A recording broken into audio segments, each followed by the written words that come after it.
మాన అవమానయో తుల్య, మరో అధ్యాయంలో చెప్తారు. మాన అవమానయో తుల్య తుల్యో మిత్ర అరిపక్షయో సర్వ ఆరంభ పరిత్యాగి గుణాతీత సముచ్యతే. ఎవరైనా మన అవమానకరంగా మాట్లాడినా మనం చలించకూడదు. మాన అవమానయో తుల్య, గౌరవించారు కళ్ళు నెత్తికెట్టుకుపోకూడదు, గర్వం రాకూడదు. ఎవరైనా గౌరవిస్తే గర్వం రాకూడదు, గౌరవించకపోతే కుంగిపోకూడదు, పొంగిపోవద్దు, కుంగిపోవద్దు. తుల్యో మిత్ర హరిపక్షయో, మిత్రులతో ఎలా ఉంటావో శత్రువులతో కూడా అలాగే ఉండు. శత్రువులు అనేది వాళ్ళు చేసిన పనుల వల్లే తప్ప వాళ్ళ మీద ప్రత్యేక శత్రుత్వం లేదు.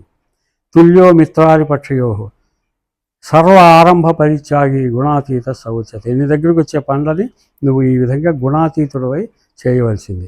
ఇవన్నీ ఎందుకు నేను ఉదాహరణ చెప్తున్నానంటే, Bhagavad Gita is our best friend.